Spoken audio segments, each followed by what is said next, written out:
Hey comrades, we're here to finish up our discussion of Socialism, Utopian and Scientific by Friedrich Engels. As a reminder, you can find this reading for free at Marxist.org. Do a little search, very easy to find. And if you want, you can be a super nerd star student and subscribe to our Patreon. $5 a month will get you access to my beautiful notes covered in question marks and little doodles. Quite awesome, I must say so myself. You also get access to Gray's notes, which are probably actually helpful. Anyway, hope you enjoyed the discussion, and yeah, keep it real.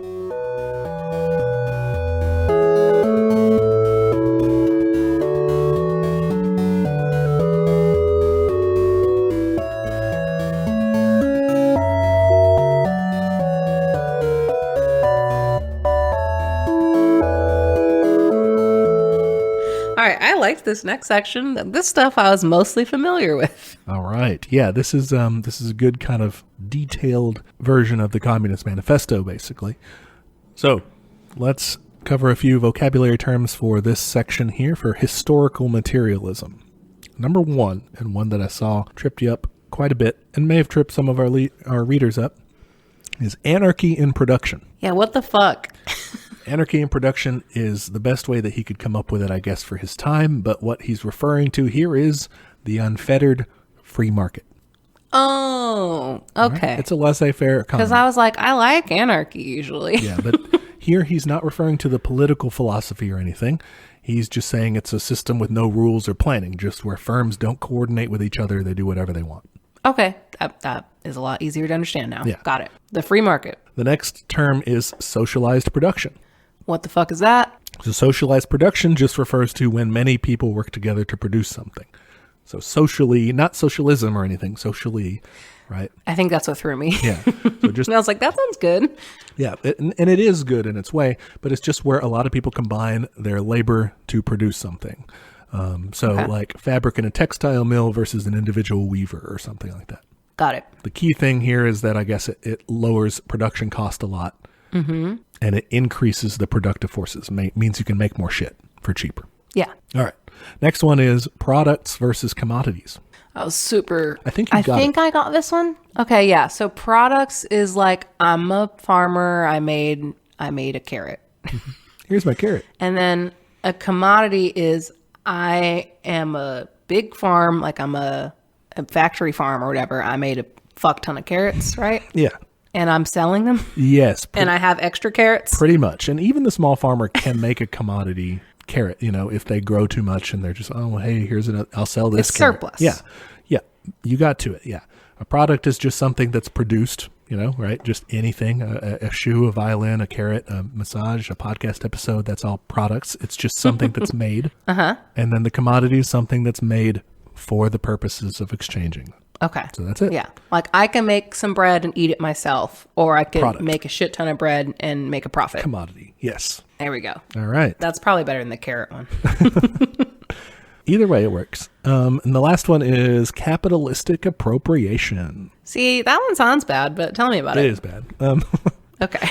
This is where individuals own whatever is produced. So in your farmer example, the farmer owns the carrot, right? Uh-huh. He did it. In your bakery example, I made my bread. You made some bread. You made it. It's yours. Mm-hmm. However, what happens when you open a big bakery, right, and you start producing a ton of it, like socially, right? You have a lot of people work together, lots of workers. Oh, so they're making the bread, but they don't own the bread.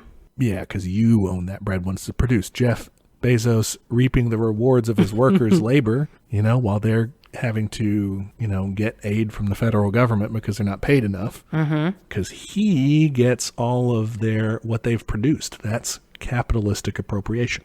Okay, got it. Whoever the owner is, or the owners are, get the money. The workers don't, even though they're the ones that produced it. Okay. Let us begin. Historical materialism. What do you think we're doing here? Oh, gosh. I mean, we're doing the manifesto again, right? But this time we're talking more about like the history of history and the history of philosophy, and to an extent the history of science. Yeah, we're kind of breaking down why this is a scientific view and not just something we want to happen. Hey, was this after the manifesto? Yes. I figured. Yeah, far but after. I thought I would check. This is like the more developed version of it, and Engels is trying to say here, look, guys, we're not just like bullshitting you. We think this is really going to happen. Okay, And cool. here's why. So he briefly explains the materialist conception of history. He says the production of the means to support human life and the exchange of things produced are the basis of all social structure in every society in history. I mean, that makes sense. Like when you do like world history, like the very first thing is like, yeah, we were cave people for a while and then we figured out how to make shit. Like that was a big deal. Yeah, and it's weird. Historians seem to get that initially. They seem to get the agricultural revolution, Neolithic revolution, they'll call it too, changed and started civilizations, but then they forget it and they become idealists at that point and say like, okay, but then someone thought of this. And so What if we do democracy? yeah, like they forget it at some point because it becomes convenient to, I guess. Yeah, I wrote a note here because he talks about like philosophy versus economics.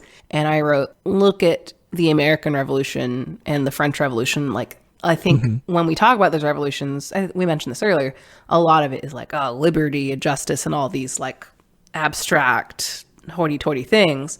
But if you look at the American Revolution, it's like, man, they didn't want to pay some fucking taxes on tea. Like, they were the bourgeoisie, like trying to get out of shit. Yes, yeah, for sure. Same thing with like Civil War to an extent. I mean, obviously, slavery bad, but that was an economic system. Yeah, no, I mean, the South was trying to protect its, the leaders of it were trying to protect their economic base. So he starts and says, okay, historical changes, right, they're explained by economics. Not only that, but the solutions to our social problems can be found by studying our current system. Don't dream up your utopian society, but figure out what's wrong with it based on what you see and go from there. Instead So again, of being we're like, being scientific. yeah, instead of like trying to say absolute justice and truth, that kind of thing. Yeah. So he goes on to say, okay, well, I guess we got to figure out what is going on right now. What's the present He rolls up his situation sleeves at like? this point. Yeah. All right. So here we go. Modern society is a creation of the ruling class, the bourgeoisie, the capitalists. And he says pretty much, everyone admits that. Come on. We all know. But this, kind of has an historical origin. And under the old feudal mode of production, feudalism, right? A young, budding capitalism started growing in the cities. So you had like guilds and shit. Yeah. Eventually, though, its productive forces grew, right? It could make more shit. Yeah. Until that grew so much that it came into conflict with feudalism. The old system of individual privileges, of hereditary aristocracy, of the old guilds and stuff were in the way. Yeah. Here's a simpler way to put it. You have small-time manufacturing happening in the cities, right? Just making more stuff. But they could make more stuff if it weren't for those feudal lords saying, no, my serfs need to work on my land and give me stuff. Don't take my serfs away for workers. Okay, that makes sense. Because to be a king, I mean, you got there because like you had a good army and like that's how you got power.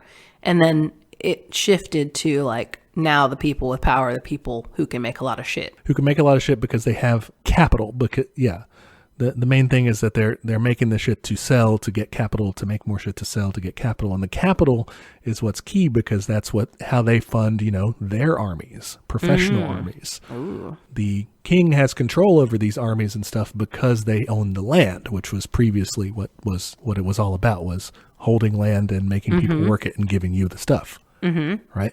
And now these guys are trying to grow their industry and stuff, but they can't get more workers because those workers are tied down to the feudal lords and the guilds tying up would-be wage workers. Okay. So they come into conflict. And so Engels says, what did the capitalists do? They tore down the old system. They tear down feudalism. They have bourgeois revolutions and they build on its ruins the capitalist order of society. The kingdom of free competition, of personal liberty, of the equality before the law of all commodity owners, of all the rest of the capitalist blessings. Oh, good. Sounds great. You can hear the /s at the end of that. So he says, basically, this is how historical eras change. Productive forces grow so much that they conflict with the old rules, with the old system. and the old system is replaced. That makes sense. Okay. And so then he says, okay, well, if that's how things change, then that's how things are going to change. As capitalism grew from small-time manufacturing into modern industry, as he puts it, mechanized technological industry, thanks to the Industrial Revolution, its productive forces grow too. It can make more stuff. Yeah. So as capitalism develops and it can make more stuff, its productive forces, just like before, it outgrows the old rules in place. It outgrows the new capitalist system. So just like young capitalism outgrew feudalism, this new, improved technological industrial capitalism is outstripping the rules of baby capitalism. Okay. It's grown beyond those rules. So he says modern socialism is nothing but a reflex of the working class. The working class, we're just realizing that this is happening and saying, we got to do something about this. Yeah. It's not something we're just dreaming up, basically. Next, he goes into detail about how the conflict arises. Starts with the Middle Ages. You've got people generally just producing things individually on a small scale, if that's in agriculture in the country or in towns or whatever. Yeah. So I'm a serf. I own my hoe and my bucket and my other farmer items. I mentally opened my inventory in Stardew Valley and just start going through it. Yes. Yeah, you're right. He says, okay, so this individual producer, right, your raw materials or whatever, everything kind of belongs to you in a way. Not fully, especially if you're a serf, but sort of. You apply your labor, with your tools. So all that stuff is kind of like you have an individual relationship to it. Even if ownership-wise, maybe not, but yeah, especially in a small artisan shop. If you don't it's the baker analogy. I made this bread. Yeah, it's your labor or maybe the hands of your family, he says also. It's very clear who owns it. Naturally, society says, well, duh, the individual is the owner of that because they made it, obviously. You usually are producing things for your own consumption too, right? Yeah, subsistence farming. Or maybe you decide to sell it, but either way, that's up to you. Deciding whether you're going to consume it or sell it as a commodity, that's you, right? Yeah. And another thing about that old system is that production is without a plan. He confusingly puts it as anarchy in production, right? Yeah. He's just saying that we don't coordinate things. The serfs aren't sending letters over saying how much are you growing? It's just grow whatever you want, grow whatever you think you should grow, make whatever you think you should make. The only commodities that you end up selling really end up being your surplus, whatever excess. And the rest is just your consumption or maybe your feudal lord's consumption. It's not for sale. There's not a lot of commodities. Okay. That's the old system. But then we see the rise of the first capitalists, the proto-capitalists. Ew.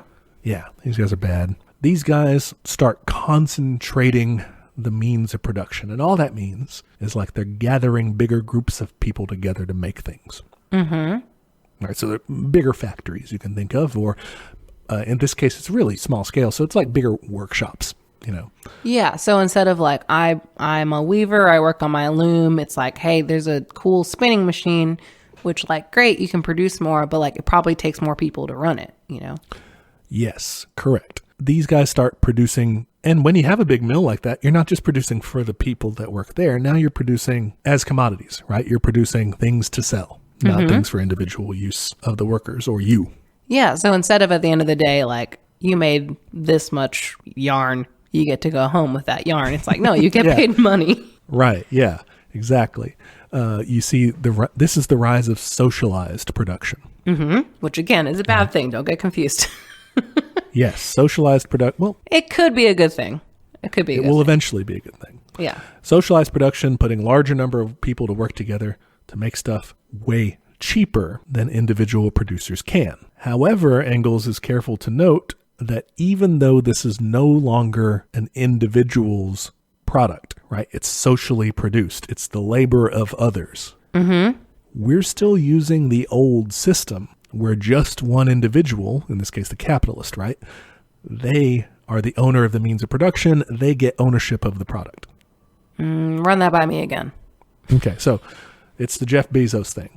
Okay. Even though all these people are working together to produce this stuff, the one person or the few owners of the enterprise, they own the things that are produced.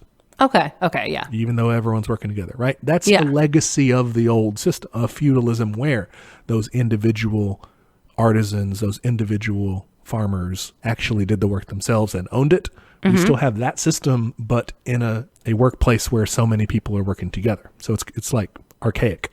Yeah. Yeah. Okay. That makes sense. This is where what we were talking about, capitalist appropriation. Okay. Engels says that this contradiction, everybody's working together to make this stuff, but only one guy is getting the reward, gives capitalism its character, makes it what it is. Yeah. Because it's not like I go in, I keep thinking of like, you could have a collective workshop where like, it's a workshop, you come in, you make your shit and you take your shit and go home. Like that's not what's happening here. No, this is where we all go, we all work together, in a grand symphony of labor in a restaurant, right? You've got to have the host. Well, I mean, I guess now you just have to have the takeout staff or whatever, but you have to have front of house and back of house working together to give people what they want in a timely fashion and everything. Everything's got to be coordinated. But at the end of the day, while you might, you'll each draw your wage or each draw your tips or whatever, the overall profits is going to go to the owner.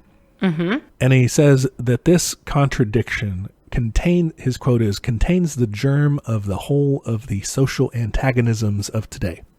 Okay. That's a big statement. This is where it all comes from, he says. Okay. That makes sense. All right. Yeah. I had a note there that I was confused, but now I get it. Now that I know what socialized production and capitalistic appropriation is, I got it. Yes. Yeah. As capitalism takes over more and more of global production, as more of our production is done socially with, in big groups, while individual capitalists still rake in all the dough, we kind of more and more notice that this is bullshit, right? That this is fucked up. We shouldn't be doing it this way. And I think that's where we're at, right? Yeah. He thought that's where they were at then, but like we're there now. I know. This was kind of a depressing part. It was just like, oh, like Yeah. I feel like he thought we'd be in a better spot by now.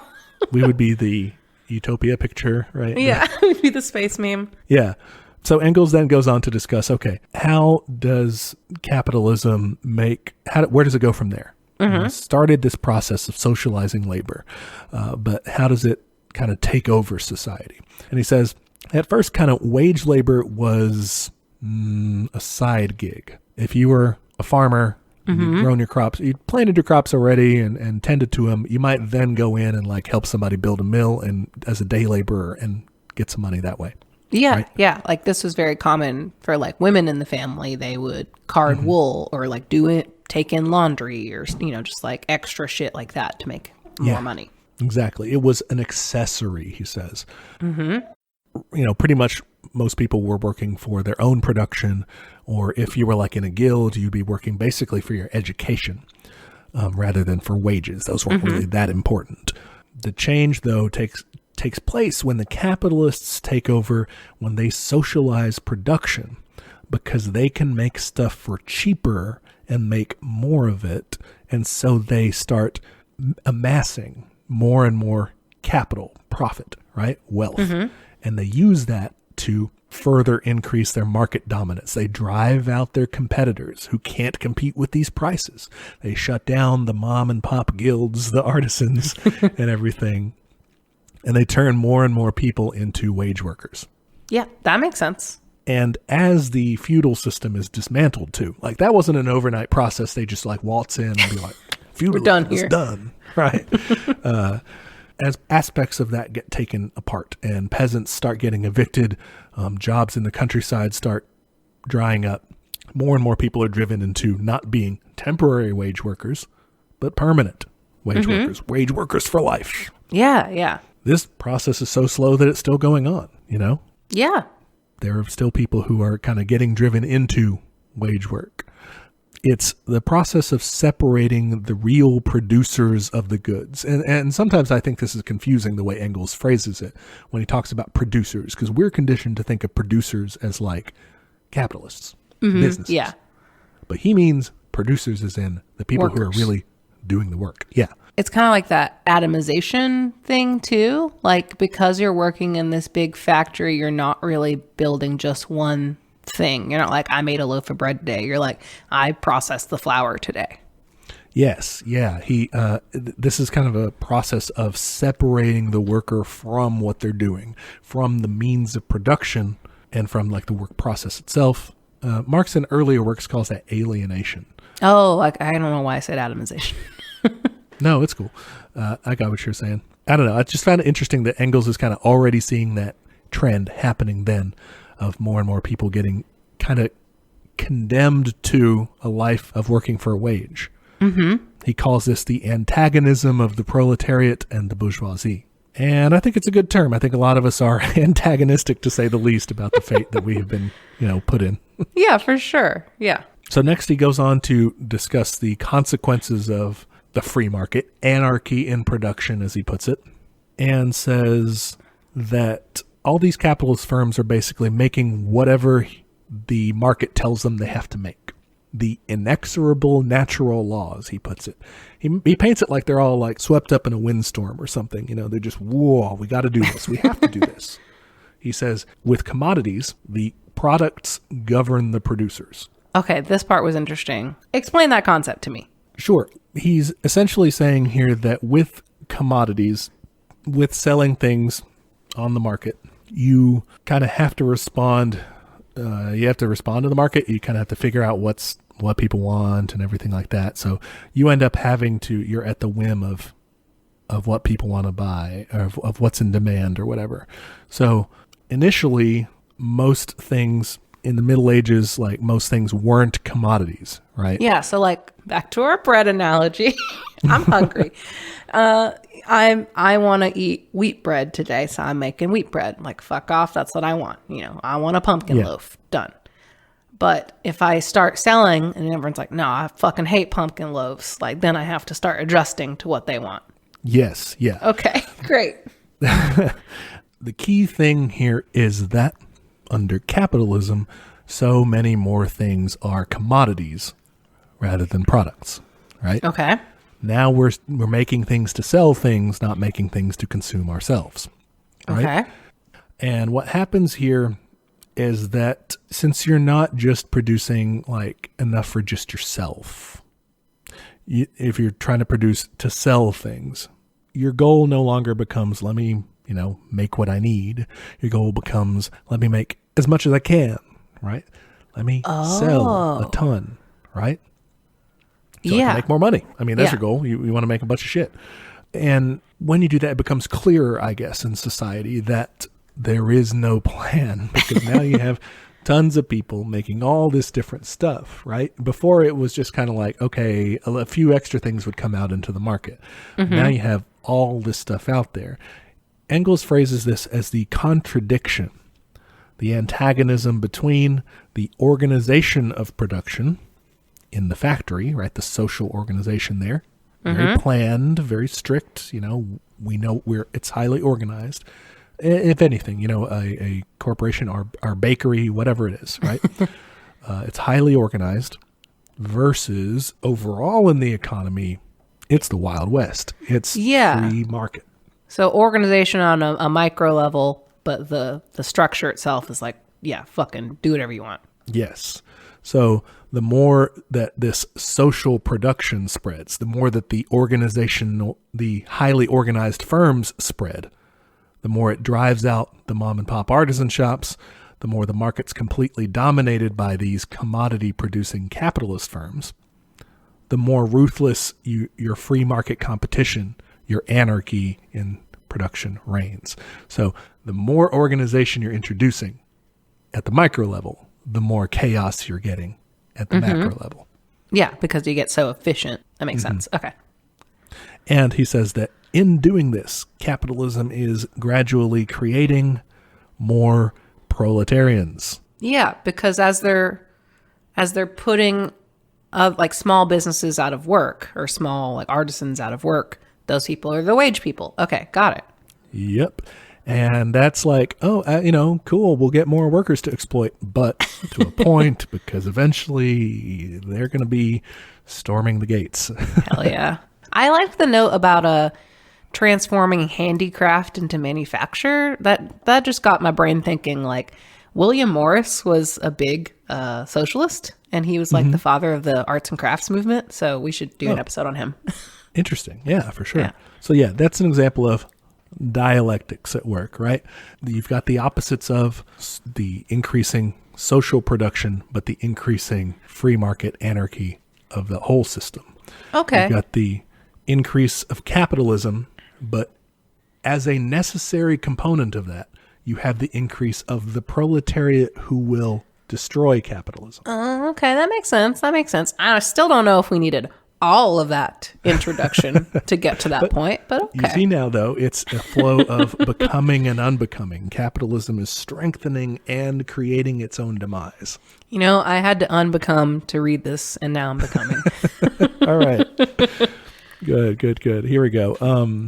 So along with this increasingly cutthroat competition comes a compulsion for capitalists to constantly improve their technology. I thought this was interesting in terms of, like, we talk a lot about automation today, and like it is what drives wages down for sure. But it doesn't have to be. It could be the thing that saves us. Yeah. This is a great passage here, because Engels is saying that even back then they were driven to, automation, their form of it, but it translates now too. They have to do this to keep up with their rivals, or they're done, right? But in doing so, this automation is creating what Engels calls an industrial reserve army. I like that term a lot. So just masses of potentially unemployed people, because your factory's so good and now only needs it needs fewer people to run it, which means you can lay off people. And now, because there's so many workers, you can afford to pay your workers shit. Yes, it's an excellent way for the capitalists to keep wages down. It's a reserve army of unemployed, basically. And you're right that these machines, these technologies that could help free people from labor. It's doubly shitty because the workers are making this technology that could free them. Marx puts it, he quotes Marx here and says, "The most powerful instrument for shortening labor time becomes the most unfailing means for placing every moment of the laborer's time and that of his family at the disposal of the capitalist for the purposes of expanding the value of his capital." Gross. Yeah. We are forced to make the instruments of our own demise. We're forced to make these machines that are supposed to save us labor and everything, but actually just line the pockets of the people who own them and force us to work them. Yeah, this is kind of a designery example, but part of my job is working within a style guide and helping to make that style guide in what's called a style library. And the idea is this makes it easier so that later people can come in and build a new page and they know how to do it. But part of that is you are building efficiency into the system so that they have to hire fewer designers because it becomes so easy. Yes. Yep. That's a good modern example of it. Thank you. Engels kind of adds that, this is not a moral question. This is not, we need nicer capitalists. This is not, people need to donate more. This is not any question of that. To expect it to do any differently, he says in a kind of nerdy paragraph here, he says, this is the same as expecting the electrodes of a battery not to decompose acidulated water, not to liberate oxygen at the positive, hydrogen at the negative pole, so long as they are connected with the battery. And then he pushes up his glasses. No, but he's right. We can't expect a nice capitalism, right? It's we the can't nature expect of it it to do something different. Yeah. The whole goal is more surplus, so they're going to do whatever the fuck it takes to get that. Yeah. He says, okay, well, what else happens with this cutthroat competition? Aside from the capitalist compulsion to improve their technology, it's also to increase their productive force, right? They've got to try to constantly grow, or else someone else is going to defeat them. So every firm's trying to grow and expand, and that's why we have this psychotic drive for eternal, perpetual growth. Yeah, right? yeah. Because it has to be there, because otherwise what are we doing this for? Well, what does this lead to?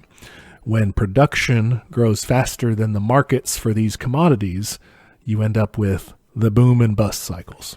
Okay, yeah. he put it kind of confusingly, but that's all what it boils down to. Can we review this? Because this one always kind of blows my mind a little. Sure. So let's do another stupid analogy. Okay. I'm in bakery A, and there's other bakeries, right? I make so much fucking bread because I'm so good at making it, and I really, am mean to my workers, I guess. And you need to do that. You're not just being mean. You need to do that to keep up with the other bakeries. Yes. I'm trying to be the best bakery. And so because not only am I making so much bread, but all those other bakeries are competing with me too. We make so much bread that there's just too much bread everywhere and it's really cheap. Yeah. Okay. Periodically, you'll glut the market. You'll produce too much shit. Products, he describes it as products piling up without buyers, basically credit drying up, capitalists. When that happens, when you're running your bakery and you've produced too much, you're not going to keep making bread or like, oh, we'll make less bread or, you're going to shut down. Yeah. You're not going to release more bread. You're going to destroy bread rather than sell it at a loss. Yeah, this is why you have fucking fields of potatoes being tilled during a fucking pandemic. Yeah. You're laying off workers, you're shutting down, you're going to wait it out. He says the mass of the workers are in want of the means of subsistence because they have produced too much of the means of subsistence. What does that mean? It's a story. I mean, it's we have produced too much stuff. Mm-hmm. But how does that relate to the workers, I guess, is what I'm asking. So the capitalists would just say, okay, I made too much, I'll shut down. Mm-hmm.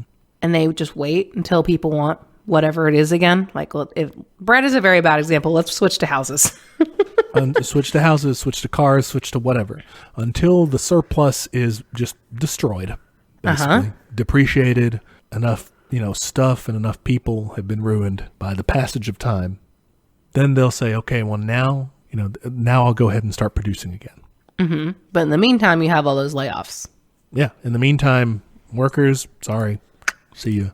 And Engels says, when capitalists make too much stuff, people won't buy products at a price that will make a profit for the capitalists.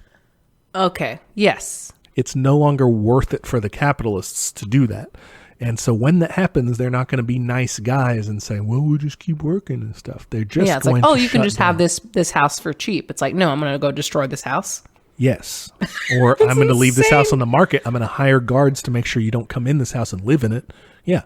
That's insane. They would rather close down their businesses, keep their houses closed, keep people off their property, fire their workers, buckle down and wait for the market to come back, rather than keep producing and losing money.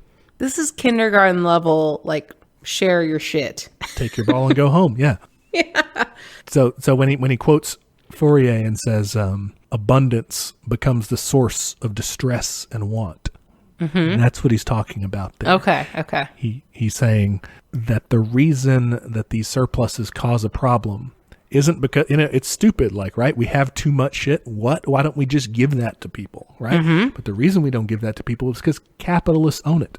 And they won't give it to you unless you give them what they want in return, a profit.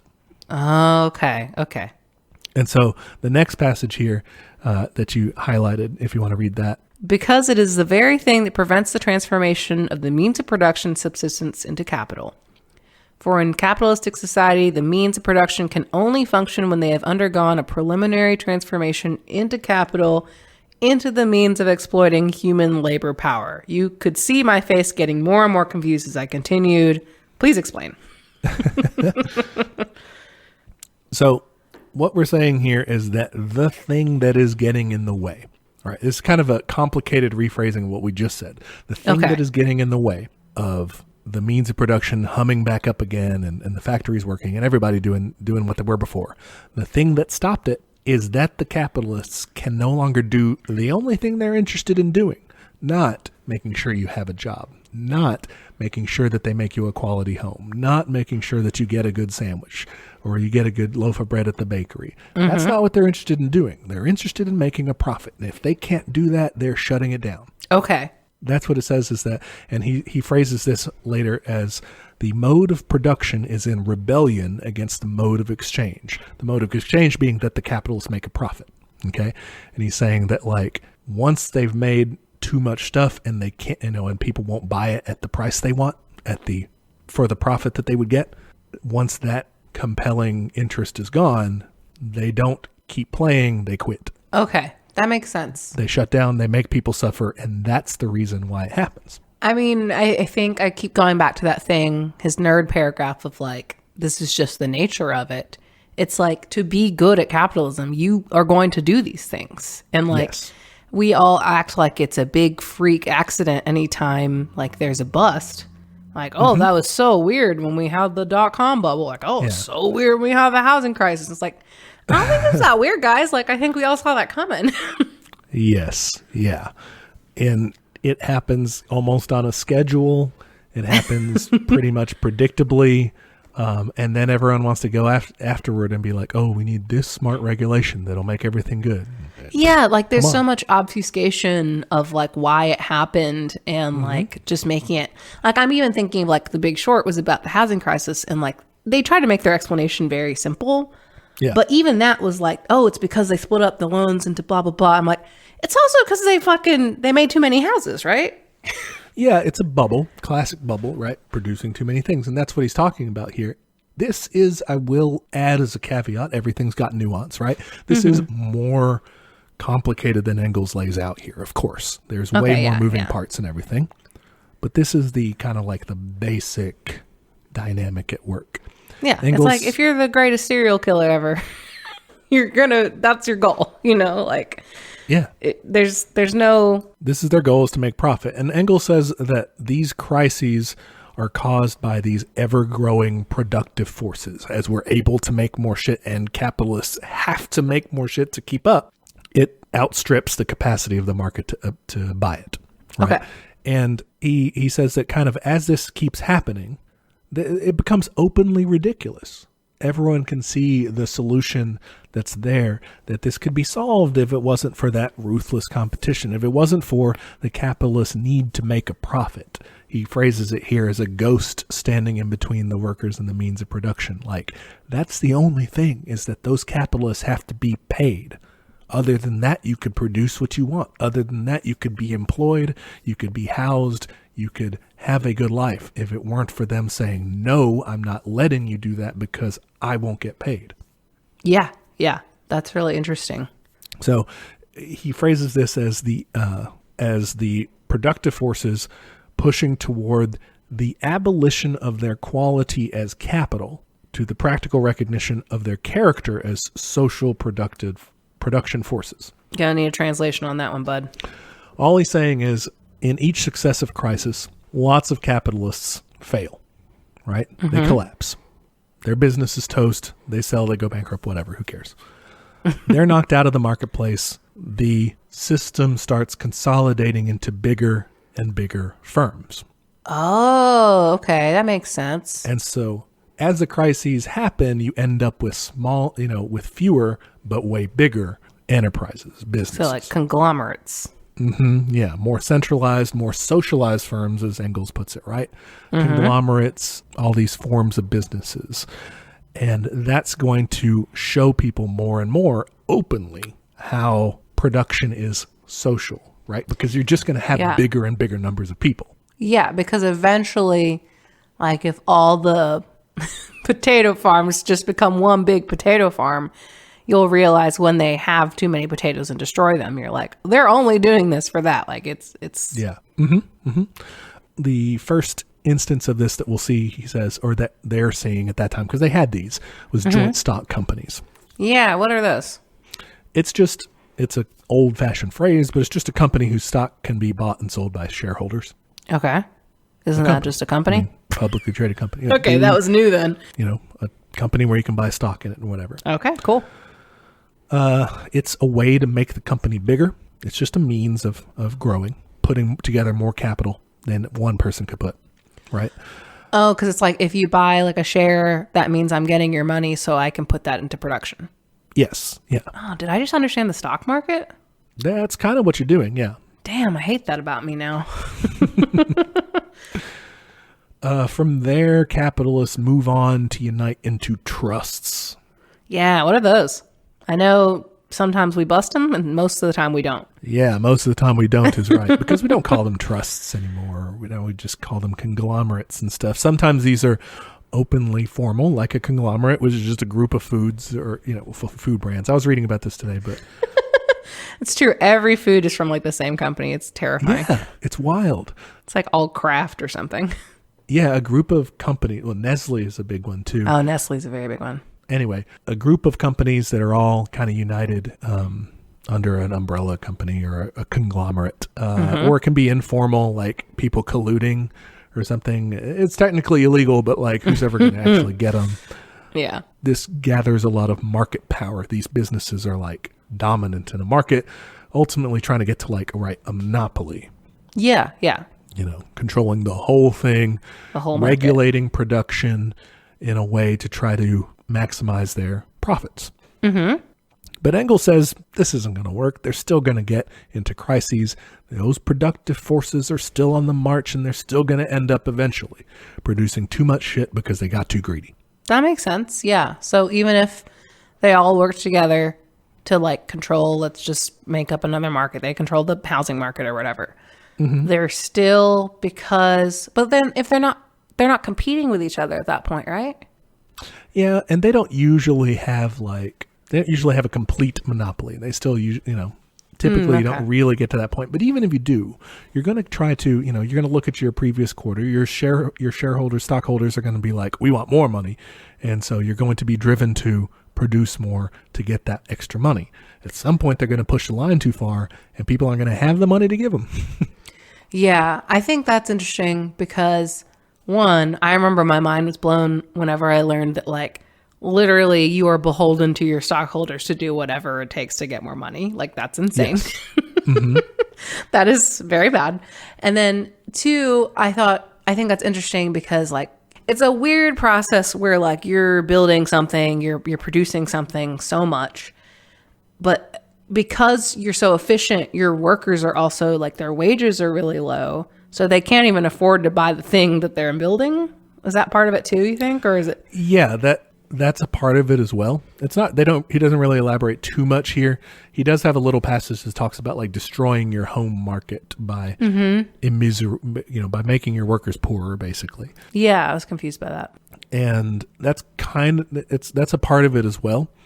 I don't know how well that applies necessarily here. I mean, I know that like in America anyway, minimum wage is kept, pretty low, but capitalism is also fairly skilled at making sure people have kind of creature comforts. Everyone's got an iPhone or something. Everyone's got a smartphone anyway. Everyone's got enough to keep them from openly rebelling because they're like in wanton filth. But they're still definitely dying. Don't get me wrong. Yeah. Yeah. That's it's a true. slow death. And we're still kept from consuming more and fueling them more because they're trying to maximize their profits by paying us less. So yeah, that's an element of it for sure. Okay. Engels says basically that even as they combine and everything and try to make this work, crises are still going to happen. And either way, even as they combine, they're still going to all along be trying to exploit their growing mass of workers that they've got, right? Mm-hmm. That's like fundamental. That's how they make the money. Yeah, that's the bread and butter. So the crisis of capitalism is going to continue to develop. And eventually, whether you have trusts or you don't, eventually the crisis is going to get so bad that the state's going to have to step in and start directing production. Okay, that's interesting. He says it starts with things like the post office. With telecommunications is how we put it. He says telegraph, but we don't really use that. And transportation, the railway networks or whatever. Nationalization, basically. Okay. The state taking over to try to keep things from falling apart. So the next thing will probably be like phones. Like they get so good at making phones and eventually like they don't want to make any more phones because they're too good at it. And the state's like, well, okay, everyone needs a phone. So like, here are your phones. Yeah. Or wireless internet connections. Yeah. Wi-Fi, right? That's a big, I think that should be nationalized and sure. publicly provided. And that's one of the big things we push for, kind of because it's one of these steps along the way.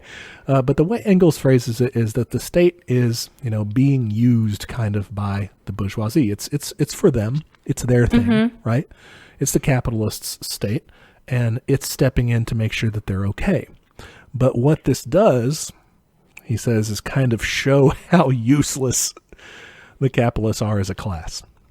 Okay, right? Explain that to me. So why is the state necessarily for the bourgeoisie? Because they set it up. So the state is there to, we'll get into this a little bit later, but the state is there as a special repressive force. Okay. It's there to keep the proletariat in its place, keep the workers in their place. Oh, yeah. All right. It's there to make sure that they go along with whatever the bourgeoisie is doing, whatever the capitalists are doing. It's bought and paid for by the capitalists. They elect their own members to it. They allow us to vote for whichever of their members we prefer to go and run the state. The state, it can sometimes be used to kind of protect the interests of the workers narrowly, but is always within the system of capitalism. It's part of the superstructure that is reinforcing the economic base that is capitalism. Yeah, because most of what the state does is enforce property. And yes. Yeah. And so when the state starts taking over, people start looking around. It's like, okay, what the fuck are the capitalists doing now? Why are they still here?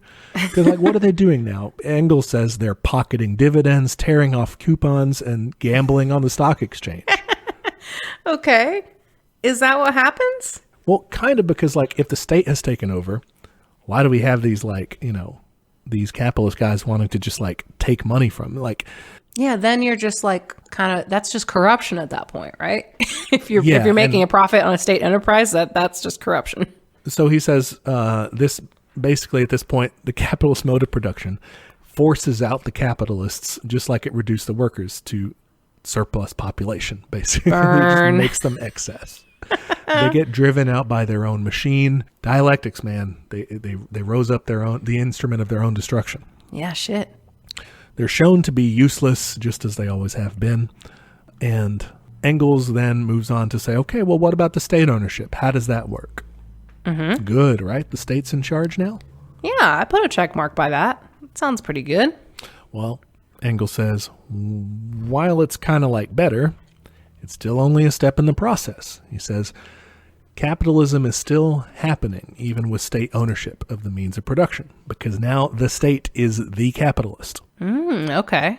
It's in charge, and it still gets all the stuff, and so it's still exploiting all of their citizens. So is that necessarily true? If I'm a state and I took over all my stuff, I took over all the businesses, is it because I need to make a profit to sell to other countries? Well, right now it's only because it's a bourgeois state still. It's still in the interests of capitalists. It's still, as he puts it, the modern state, no matter what its form, is essentially a capitalist machine. Yeah, that sounds right. And so he's saying, really, this is not the workers' state or anything. This is still the old state that was in charge before. And if they're administering it, who are they administering it for? The capitalists, right? Okay. And so, yeah, they're still making a profit. They're still exploiting the citizens by paying them wages that are necessarily lower than what they should get.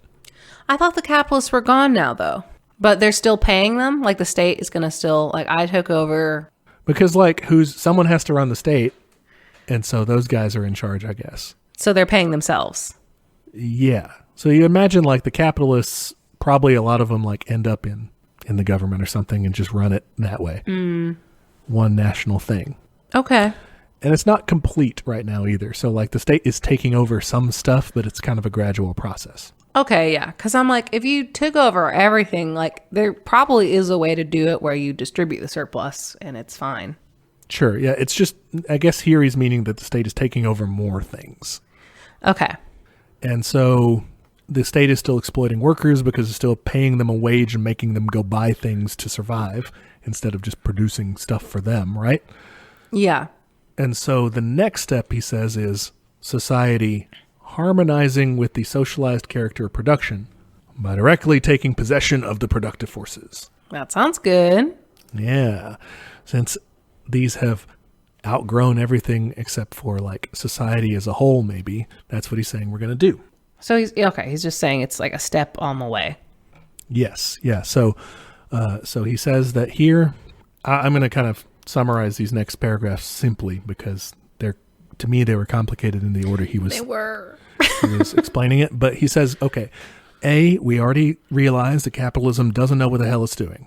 Yeah. Doesn't understand what's going on in terms of all the crises happening, right? It just keeps ruining everything. Yeah. At its best, it's still bad. Yeah. So he says, once productive forces have grown to this point, once workers understand the social forces that we've been describing, the means of production, all the stuff that we've been talking about, once they get it, and productive forces are at this point, we can use all that ability to make stuff, to make everything we need. Okay. And instead of just producing for commodity's sake, we're going to now start producing everything we need socially together as workers instead of ruining everything by overproducing bullshit for people to buy. Yeah. So like we tried it, it didn't work. Like now we know that we need to try something different. And we realize it scientifically, yeah. And I think that's why he brings in this analogy of the difference between the destructive lightning strikes and the useful controlled electricity, right? The devastating wildfire versus the warmth of a family's furnace. It's us figuring out, studying and realizing how these things actually work and making them work for us, making this incredible market, incredible productive capacity. Yeah, I mean, I keep going back to, for capitalism, like if you say like, what if we had capitalism, but it was good? And it's like, okay, first off, what do you mean by good? Do you mean it's good at its job because its job is going to cause problems, the boom and bust?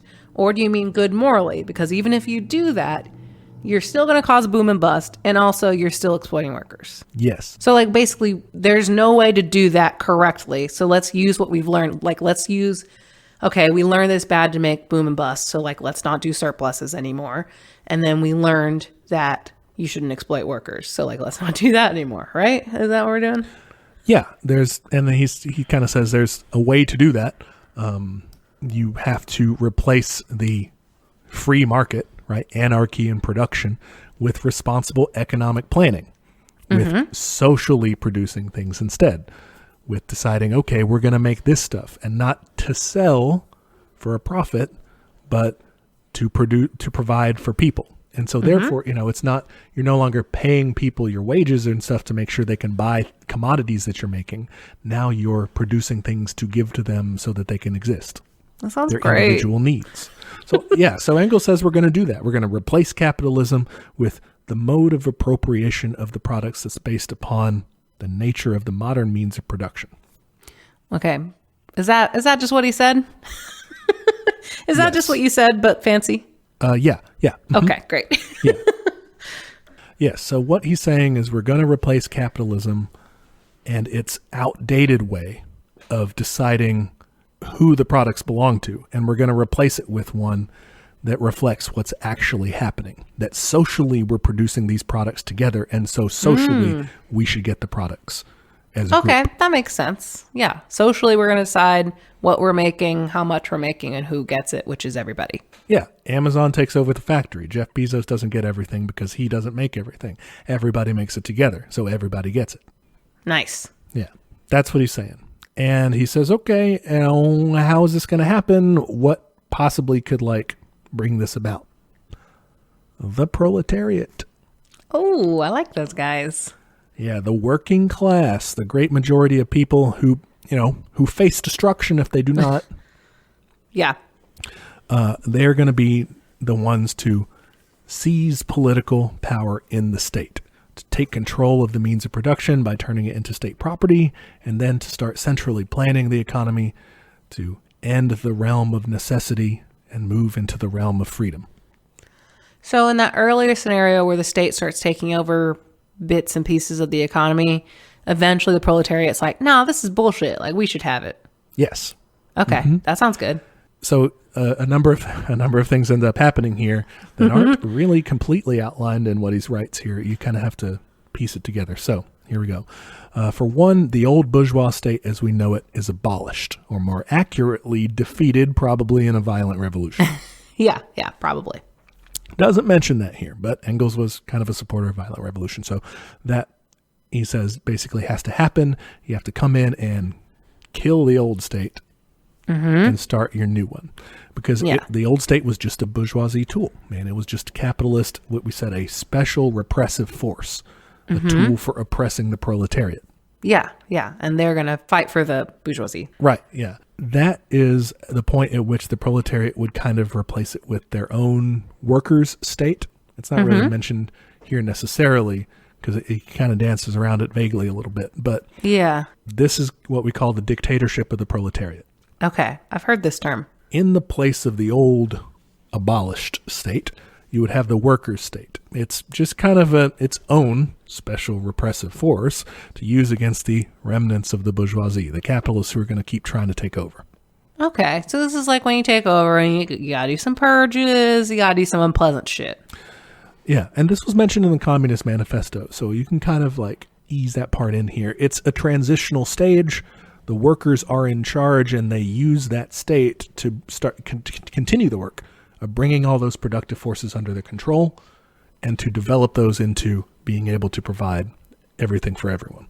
Okay. All right. So in doing that, once they have actually taken control, once they have actually made it to where there are no other classes, everybody's proletariat, they've kind of abolished themselves as a class, right? Workers are the only class. There's no antagonisms. So there's no, working class either. There are no classes. They control the means of production completely. Now the people, society as a whole, control it. There's no difference there. That was the entire distinction behind classes, is who controls the means of production, right? Yeah, so they control both the means in terms of what we make and also the regulation of it. So they're done. Since everyone's in on that, there's no oppressed group that's like, oh, damn, I have to sell my snail. Like, no, we're all in it together at that point. So there's no classes. Classes gone. That's cool. Yeah. Once that happens, as soon as there's no longer any social class to be held in subjection, he says, as soon as class rule and the individual struggle for existence are removed, nothing more remains to be repressed. And so Engels, this is where he says that the state withers away or dies out. Yep. It's kind of served its purpose, right? Yeah. It's done. Yeah. It protected in this new state, it protected the revolution, helped the proletariat, helped the workers go after whoever tries to take them down, and helps them get control of the whole thing, get control of the means of production. And now it's just extra. It doesn't need to be there. Yeah. It's out of a job. That's interesting because in a lot of ways, so capitalists, if they're very good at their job, they cause problems. If the state is very good at its job, it kind of goes away. If the proletariat state is if it's a worker state. Yeah. If it's controlled by the workers, yes. If it's controlled by the bourgeoisie, no. It does a good job, though. Once it gets to that crisis point and tries to solve problems, it does accidentally drive the whole thing forward to communism, but it doesn't mean didn't mean to. Yeah. You put on here, when he talks about the state withering away, he kind of gives a little jab. Yes, he is taking a kind of a stab at the anarchists here by saying it's kind of silly to just be like, oh, abolish the state out of hand. Like, he's kind of saying it's useful, and then once it does its job, it'll go away. Keep it until it's no longer useful.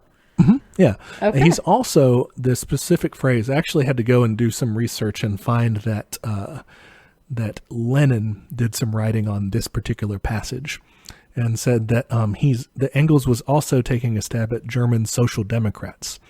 Oh, okay. What's their deal? Well, at their time, they had a slogan about a free people's state. And they were it was kind of a reformist tactic, and they were saying like, oh, let's, just elect the right people and we'll have a free people's state and make the state do good things. And he was saying kind of like, neat, but how are you going to get there? Yeah, because if the state is controlled by the bourgeoisie, good fucking luck. Yeah. Which is where we're at now. Yes. Merry Christmas. So Engels then takes a step back to the grand historical arc, and he says, it's all dialectic. It's all materialist. It's based on the ever-changing economic conditions. He hasn't just come up with a cool idea. This is based on these certain new economic conditions, as he puts it. Yeah, I wrote a note here because he's talking about new economic conditions. Like, I think climate change is going to be a big old economic condition that we're going to have to figure out. It very well could be. When he's talking about, the crisis of overproduction and everything, we can see in its ruin kind of a precursor to the ruin that's going to come with, accelerating climate change, for sure. He says kind of, this will, these economic conditions kind of have to reach a crucial point of development. Productive forces have to get to where they can produce enough stuff. And only then will we reach this crisis point. So I'm confused about this because when I first read this, I'm like, okay, does that mean like replicators? But then later he's like, no, we're here. We made it.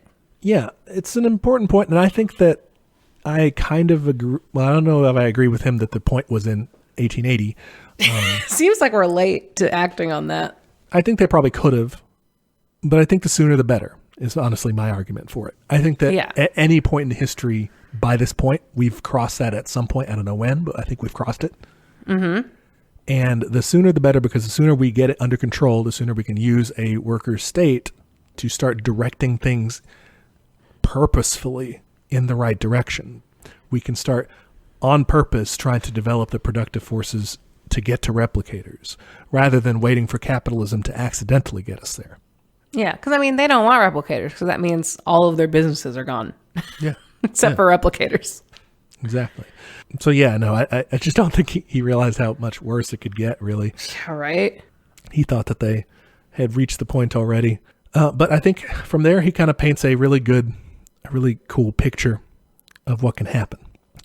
He mentioned before, but he elaborates here that once the productive forces, once how much we can make, is freed from the bonds that the capitalist mode of production imposed on them, the accidental nature of capitalism and all its contradictions. Once we don't have to worry about surpluses, basically, and keeping the capitalists happy, profit, right? Yeah. Once we get rid of that, modern industries can make more stuff, can expand, can accelerate way faster into what he calls a practically unlimited, I doubt that, increase in production. But I think that it would help us speed things along if we were in charge and we're making things that we thought were useful and stuff rather than whatever the capitalists can profit off of. Yeah. So we're not, I wrote, we're not building yachts and shit because we're like, nobody needs that. And we're focusing on fixing climate change and replicators and space and cool shit like that. Yeah, we're not going to have the periodic crises that slow us down so much because we're planning for that. And, one big knock that comes on planning is, the Soviet Union tried it and it was so hard because, those guys were doing it on pen and paper. Those guys were doing it later on primitive computers. Come on, we can, we have the capacity to plan an economy now. Individual corporations do it. It's true. They plan things down to a fucking T. We could do it. As a whole. You know? And also Soviet Union definitely was being shit on the entire time. Yes. Yeah. So, you're right. We wouldn't have to waste stuff either on the extravagance of the ruling classes, he put it. We're not building yachts anymore, vacation homes, any of that, right? Yeah. We'll have it, but produced for the people rather than so someone can have a fourth or fifth one. And he says here, our economy is now focused on guaranteeing for everyone an existence, the free development and exercise of their physical and mental faculties. That sounds so nice. Yeah, and here's where it starts to sound utopian.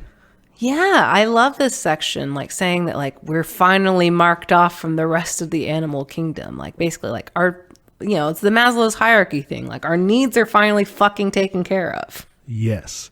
And what I love about it is that while it sounds utopian and you're right, we're ascending up the hierarchy and everything, the whole previous work, and now we can kind of step back and appreciate it, the whole previous two sections were about grounding this theory in a logical, in a scientific approach.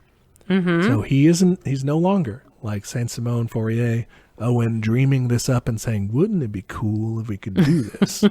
he has rigorously laid out why history as it has unfolded is leading to this.